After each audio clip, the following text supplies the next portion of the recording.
Former Vice President Pence spoke at a GOP event in New Hampshire last night amid speculation over a 2024 bid. That's right. And while he has not declared a run for president, he's still weighing jumping into the race. He spoke about the need for Republicans to win in the next election cycle and how the U.S. needs strong conservative leadership. Pence also called on the U.S. to continue to support Ukraine. I think we as Republicans need to speak clearly, that we understand that America is the arsenal of democracy. And we must be the leader of the free world. And we must continue to provide the courageous Ukrainian military the support they need to drive Russia off their sovereign soil. CBS News political director Finn Gomez joins us now. So, Finn, how is Mike Pence's position on Ukraine affecting the race?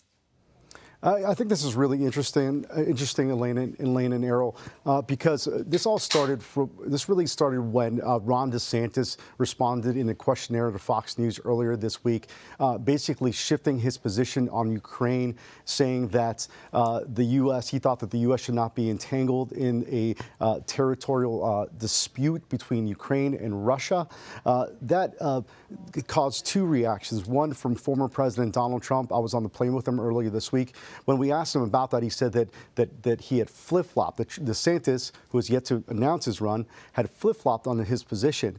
And we have seen some criticism, some harsh criticism coming from Republican hawks, if you will, from the Senate, like Senator Marco Rubio, Senator John Cornyn, and Senator Lindsey Graham, among others.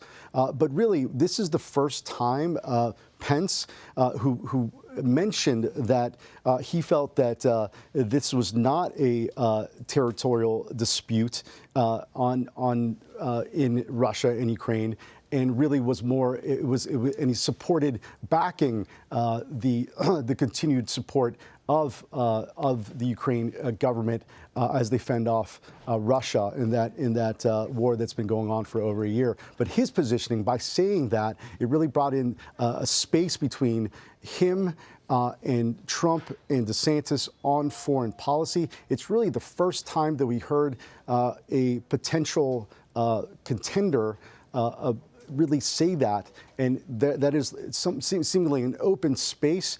Nikki Haley also has had a position where she supported the continued support of Ukraine as well. But this is really the first time that we've heard someone speak on this since that the DeSantis answer, which created this attention towards this issue. And it's really an issue that I believe will continue to be a significant one as we continue into this presidential cycle. Yeah, Finn, effectively what you're talking about among these announced candidates and yet to announce candidates is jockeying, right? Elbowing and trying to find out where they are on the issue. And to that point, former Vice President Pence also criticized former President Trump over January 6th, something that is happening at increasing frequency. It was just about, I think, 5 days ago at the Gridiron dinner. This was off camera, no images, but Pence said what happened that day was a disgrace. It mocks decency to portray it any other way. Trump was wrong. His reckless words endangered my family. That was behind closed doors, effectively, but two reporters. Talk to us about the tension between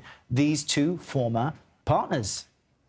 Yeah, former partners, former running mates, the former leaders of their respective 4 years of that specific administration. But I had the opportunity to speak briefly to Pence following those remarks, and just to ask him about that.